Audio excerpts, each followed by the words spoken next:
श्रुति, अनुपम आया है। उनसे कह दे कि मैं यहाँ नहीं हूँ। ऐसे कैसे कह दूँ? रूमा, मैं उनसे नहीं मिलना चाहती हूँ। प्लीज कुछ भी कह दे। हाय अनुपम। श्रुति कहाँ है रूमा जी? श्रुति, वो तो घर पे नहीं है। मुझे पता है वो यहीं पर है, बुलाइए उसे। आप इस तरह मुझे बिना बताए चलिए।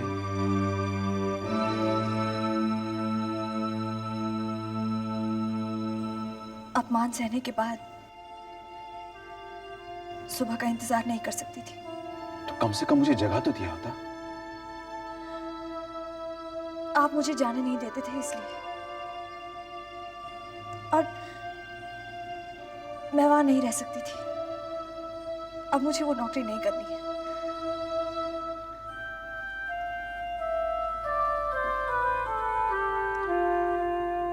श्रुति जी, अपने पिताजी के बर्ताव के लिए मैं आपसे माफी मांगता हूँ। नहीं, इसकी कोई जरूरत नहीं है। बस आप इतना जान लीजिए कि अब आप हमारे लिए कोई नहीं है, एक अजनबी की तरह।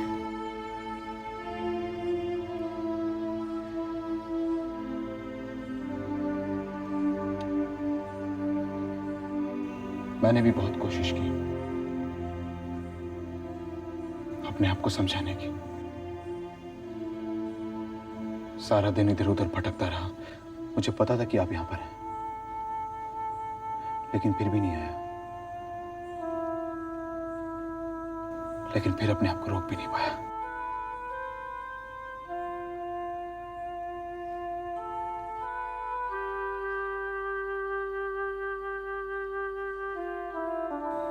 देखिए अनुपम जी,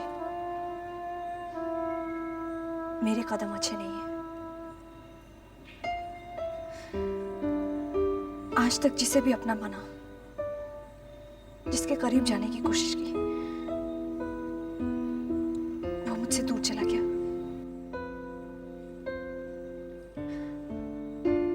इसीलिए मैं आपसे कोई रिश्ता नहीं रखना चाहती। श्रुति जी, आपके साथ आज तक जो कुछ भी हुआ वो किसी परिस्थिति की वजह से हुआ। उसके लिए आप अपने आप को क्यों कोसती?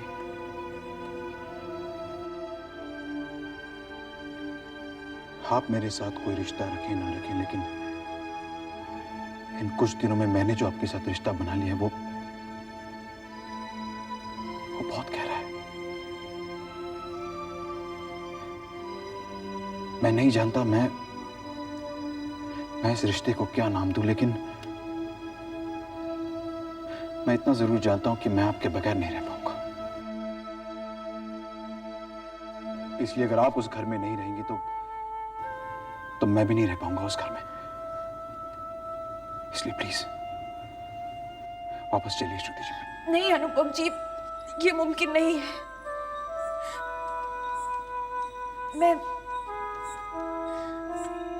मैं आपके साथ कोई रिश्ता नहीं रख सकती।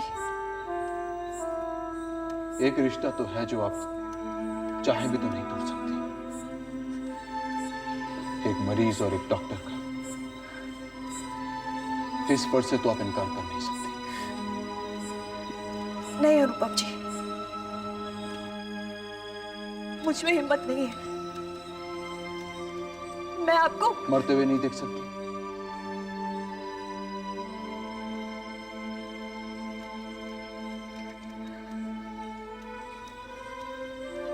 एक बात कहूं श्रुति जी, इतने सालों में पहली बार मुझे ऐसा लग रहा है कि मैं जीना चाहता हूं, मैं मरना नहीं चाहता। इन थोड़े से दिनों में आपके साथ ने मुझ में एक जीने की आरज़ू जगा दी। नहीं, मेरी बात का गलत मतलब मत निकालना प्लीज।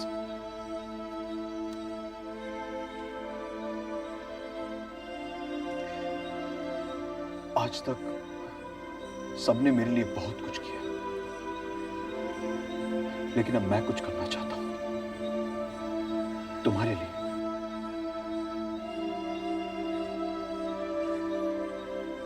श्रुति, मैं तुम्हारी जिम्मेदारी लेना चाहता हूं। हाँ, एक बार तुम्हारा ये बच्चा इस दुनिया में आ जाए तो मैं समझूंगा कि मैं अपनी जिम्मेदारी से मुक्त हो गया। इसलिए बस कुछ दिन जीना चाहता हूं।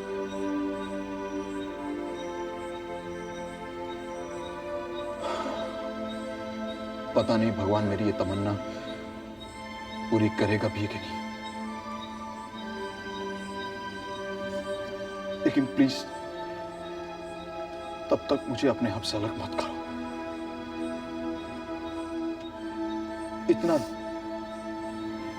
इतना अधिकार दे दो मुझे, प्लीज श्रुति।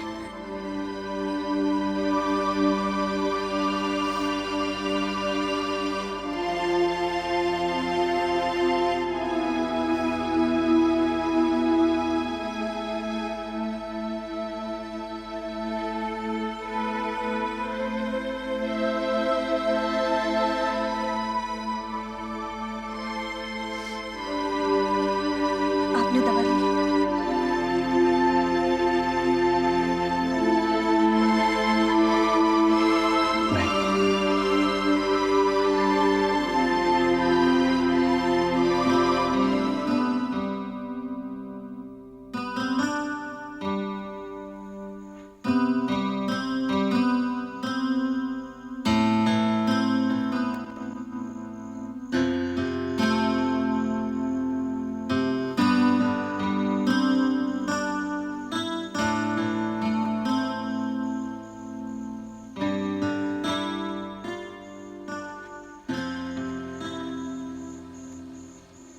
आस्था, कहिए। आस्था, बहुत दिन हो गए यहाँ। सोचता हूँ घर चला जाऊं। भैया, अगर आप यहाँ से चले जाएंगे तो मैं बिल्कुल अकेली हो जाऊंगी। आस्था, शुरू में ऐसा लगता है, लेकिन बाद में धीरे धीरे हालात ठीक हो जाते हैं। यहाँ कुछ ठीक नहीं होगा भैया। इस घर की बहू होते हुए भी मैं इस घर के लिए एक अजनबी हूँ, और मैं यहाँ अजनबी की तरह नहीं रहना चाहती। कहाँ जाएगी तू मेरे साथ? भिलाई? नहीं आस्था, तू इस तरह मेरे साथ भिलाई नहीं जा सकती। तू अपने मायके आएगी जरूर, लेकिन खुशी खुशी। तब तो इस जन्म में आना संभव नहीं होगा भैया। मेरी जिंदगी में अब खुशियां नहीं रही। आस्था, तेरी खुशियों के साथ ही मेरी खुशियां जुड़ी हुई हैं। क्या तुझे दुखी देखकर मैं खुश रह पाऊंगा? मेरा यहां इतने दिनों तक रहने का एक ही मकसद था कि हालात सुधर जाएं तो निश्चिंत होकर घर जाऊं। लेकिन यहाँ के हालात सुधरने के बजाय बिगड़ते ही जा रहे हैं। भैया, आप सब कुछ जानते हैं, फिर भी मुझे आप छोड़कर जा रहे हैं। इससे अच्छा है कि आप अपनी बहन को जहर दे दीजिए, ताकि मुझे इस झंझट से मुक्ति मिल जाएगी। आस्था, ऐसी कैसी बातें कर रही है तू? इस तरह की बातें करेगी तो मेरा जाना बहुत मुश्किल हो जाएगा। आप जाना चाहते हैं तो जाइए भैया। आपने अपना फर्ज पूरा किया है। अपनी बहन को अपने घर से विदा कर दिया आपने। अब बहन की किस्मत, वो अपने ससुराल में खुश रहे या ना रहे। लेकिन आस्था, मैं ये दावे के साथ कहता हूं कि संकल्प तुझे कभी कोई तकलीफ नहीं पहुंचाएगा। भैया, आप वादा मत कीजिए। उन्होंने अपने आप को सिमट कर रखा है। अपने इर्द गिर्द श्रुति की यादों के सिवा किसी को भटकने भी नहीं देते। हाँ, कभी कभार मुझसे दो मीठे बोल बोल लेते हैं, लेकिन उसमें भी बनावटीपन झलकता है। भैया, मैं अपने पति की शिकायत नहीं कर रही हूँ, बल्कि जिन हालात से मैं गुजर रही हूँ। आस्था, इन हालातों को सुधारना अब तेरा धर्म है। एक जख्म को भरने में थोड़ा वक्त तो लगता ही है ना, और एक जख्म को अगर बार बार कुरेदा जाए, बार बार छेड़ा जाए, तो जख्म गहरा ही होता है। हो सकता है शायद तुझसे कोई गलती हुई हो, तुझसे कोई जल्दबाजी हुई हो। भैया, मैं श्रुति जी की इज्जत करती हूँ। उनके लिए मेरे मन में कोई ईर्ष्या नहीं है। उन्होंने मेरे लिए जो कुछ किया है, उसे भूल पाना मुझे संभव नहीं है। लेकिन उनको लगता है कि मैंने श्रुति को उनसे छीना है। मेरी याददाश्त लौटने की खुशी जितनी आपको है, उतना ही गम आपके दोस्त को है। ऐसा नहीं कहते आस्था। तू संकल्प के बारे में गलत धारणाएं बना रही है। आज मैं तेरी मनस्थिति भी पढ़ सकता हूं, संकल्प के जज्बात भी। संकल्प के नेक इरादे हैं। मैं दावे के साथ कहता हूं, वो तुझे कभी कोई दुख नहीं पहुंचाएगा। बस उसे थोड़ा सा वक्त चाहिए, जो हमने उसे नहीं दिया।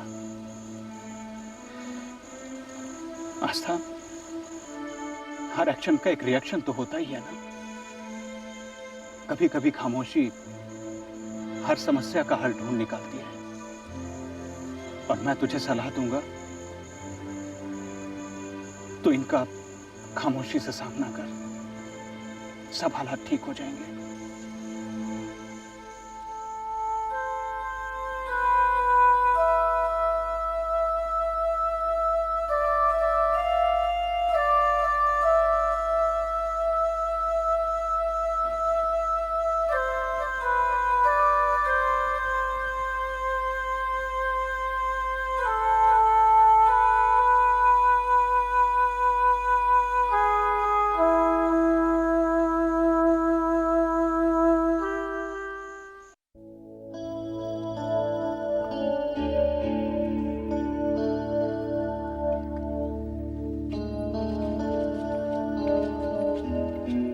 अरे, ये आप क्या कर रहे हैं? अब बिस्तर लगा रहा हूँ। क्यों? लेकिन आपका बिस्तर वहाँ अंदर बेड पे लगाया है, आप वहाँ सोइए। अरे नहीं नहीं, मैं इधर ही सो जाऊंगा। क्या प्रॉब्लम है?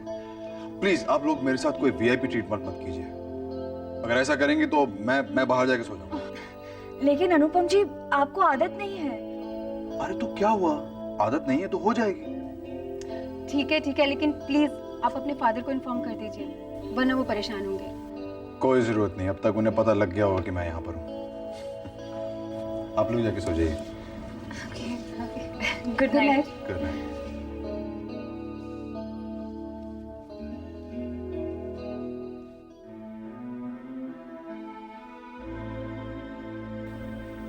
सर, आपने मुझे बुलाया?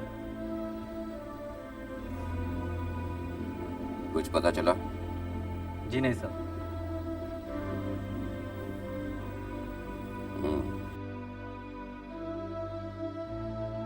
श्रुति का लोकल एड्रेस क्या है? सर, फाइल में गेस्ट हाउस का पता मिला है, लेकिन वो वहाँ पे भी नहीं है। पता लगा। अनुपम उसी के साथ है। Okay sir.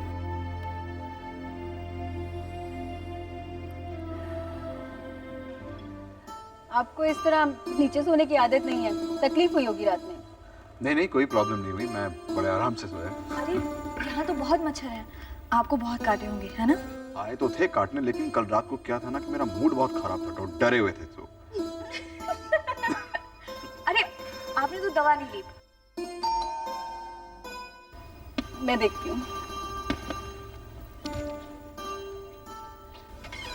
यस, जी मैं एलेक्स। Good morning sir. देखा क्या कहा था मैंने? ये लोग मुझे ढूंढ के ही निकालेंगे। सर बड़े साहब बहुत परेशान हैं, आपको घर बुला रहे हैं। ठीक है, उनसे कह दो मैं आ जाऊंगा। जी सर। हाँ सर, यहीं पे। बड़े साहब।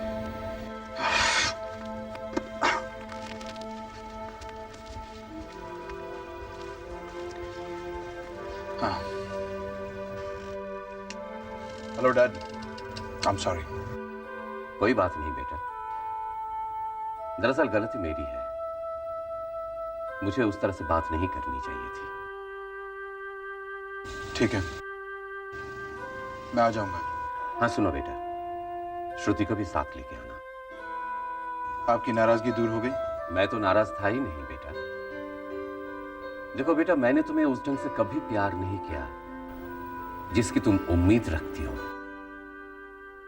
मेरे पास प्यार है बेटा, बहुत प्यार है, लेकिन उस प्यार को जाहिर करने के लिए ना तो मेरे पास शब्द है, ना ही एक्सप्रेशन। बेटा तुम जल्दी चले आओ। हाँ? ठीक है, मैं थोड़ी देर में आ जाऊंगा। तुम जाओ, मैं आ जाऊंगा। Okay sir.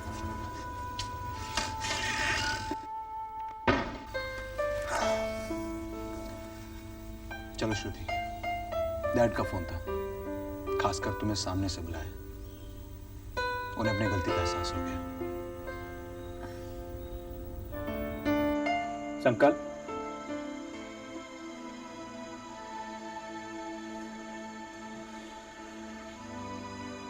संकल्प मुझे तुझसे कुछ जरूरी बात करनी है।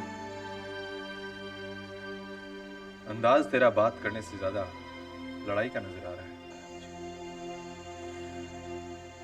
हाँ, ऐसा ही कुछ समझ ले। तो ठीक है, देर किस लिए, शुरू हो जा। देख, मैं आस्था की कोई शिकायत लेकर नहीं आया हूं। एक ही बात है, शिकायत और तरफदारी में ज्यादा फर्क नहीं होता। नहीं, तरफदारी नहीं कर रहा हूं, बल्कि तू जो आस्था के साथ बर्ताव कर रहा है उसके लिए मैं तुझे कानून के कटघरे में भी खड़ा कर सकता हूं। ओह, तो बात यहां तक पहुंच गई है। नहीं, तूने गलत सुर लगाया है। मेरे बात शुरू करने से पहले ही तूने अपने घटिया तेवर दिखाए, इसलिए मुझे यह कहना पड़ा। चलो, ये तो पता चल गया कि तेरे दिमाग में क्या है। ले ले कानून का सहारा। कानून से अधिकार पाया जा सकता है, जज्बात कतई नहीं। तो फिर क्यों की उससे तूने शादी? हमने तो मना किया था ना। क्यों अश्रुति को तूने मंडप से जाने दिया? ना मैं चाहता था, ना आस्था चाहती थी। क्यों महान बनने का नाटक किया तूने? और फिर आस्था ने क्या बिगाड़ दिया तेरा? क्यों उसकी जिंदगी को बेहाल कर रहा है तू? क्यों उसे घुट घुट कर मरने पर मजबूर कर रहा है?